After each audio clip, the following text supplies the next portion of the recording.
এরকম পুর ভরা পোয়া পিঠে যদি বন্ধুরা না বানিয়ে থাকেন তাহলে অবশ্যই একবার বানিয়ে খাবেন, খুবই ভালো হবে খেতে। দেখুন পিঠেটা কিন্তু ফাঁপাও হয়েছে, জালিদারও হয়েছে, আবার ভেতরে কিন্তু এরকম নারকেলের পুর। দেখুন।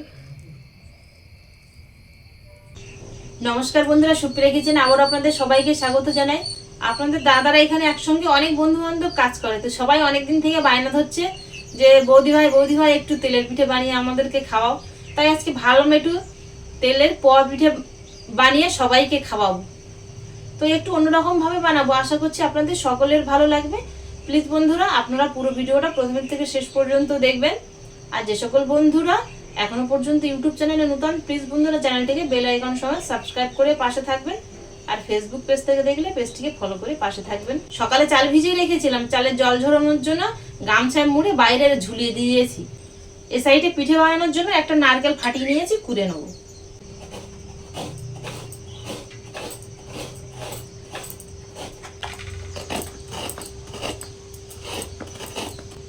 নারকেলটা কুড়ে নিয়েছি।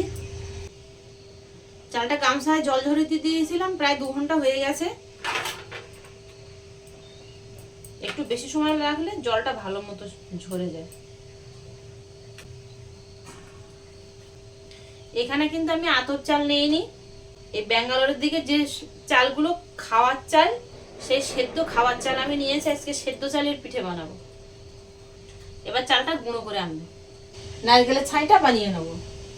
কড়া গরম হয়ে গেছে, কোরানো নারকেল দিয়ে দেবো, চিনি,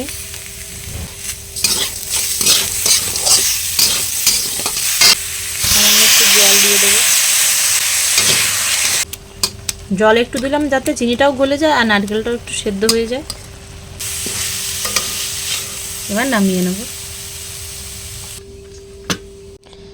নারকেলের ছাইটা হালকা গরম থাকা অবস্থাতেই হাতের মধ্যে রেখে এইভাবে পাহিয়ে নেব। পাহিয়ে নিয়ে হালকা করে কিন্তু এইভাবে চ্যাপটা করে নেব।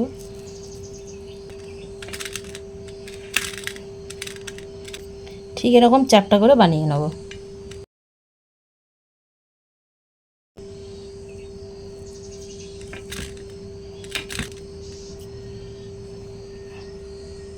এরকমভাবে সবগুলো বানিয়ে নেব। পোয়া পিঠে বানানোর জন্য এবার পিঠের ব্যাটারটা বানিয়ে নেব। 1 কেজি চালের গুঁড়ো করেছি, কিছুটা রেখে দিয়েছি আর কিছুটা নিয়েছি। এর মধ্যে অল্প পরিমাণে ময়দা নিয়ে নেব। 1 কেজি চালের গুঁড়োর মধ্যে 400 গ্রাম মতো ময়দা নিয়ে নেব।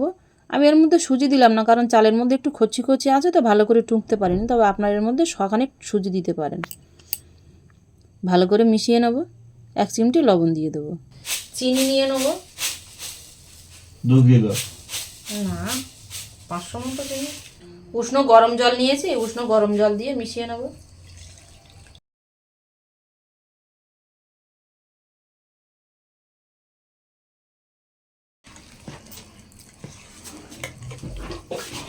এর মধ্যে 2টো এলাচ ফাটিয়ে দিয়ে দেবো, তাহলে ফ্লেভারটাও খুব ভালো আসবে।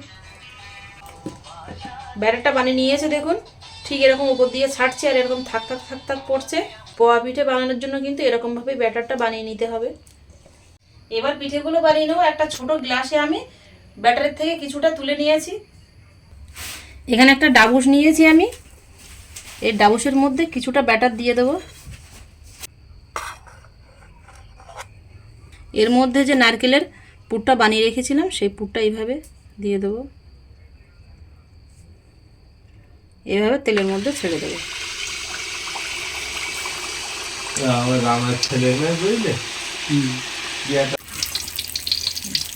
দেখুন একা একাই কিন্তু উঠে গেল পিঠেটা।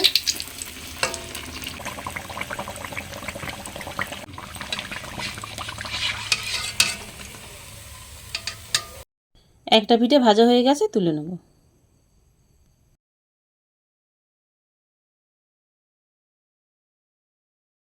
আবারও নারকেলের পুর দিয়ে দেবো।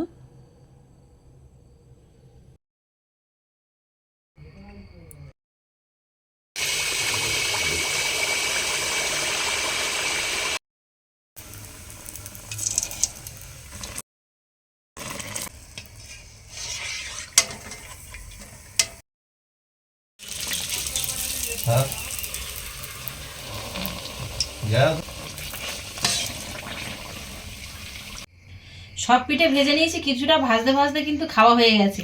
এবার আপনাদের কেটে দেখাচ্ছি, ভেতরটা কিন্তু নারকেলের পুরে ঠাসা হয়েছে আর খুব সুন্দর হয়েছে।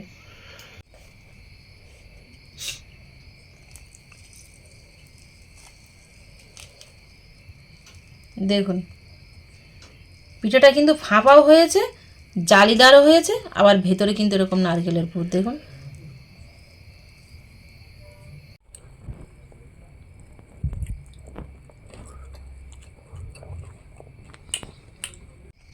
এর আগেও তো আপনারা অনেক রকমভাবে তেলের পিঠে বানিয়ে খেয়ে দেখেছেন, কিন্তু একবার এরকমভাবে বানিয়ে খেয়ে দেখবেন, আশা করছি আপনাদের প্রত্যেকের খুবই পছন্দ হবে। তো রেসিপিটা কেমন লাগলো কমেন্টে জানাবেন, ভালো লাগলে আপনাদের বন্ধুদের কাছে শেয়ার করবেন। এতক্ষণ আমার সঙ্গে থাকার জন্য আপনাদের অনেক অনেক ধন্যবাদ।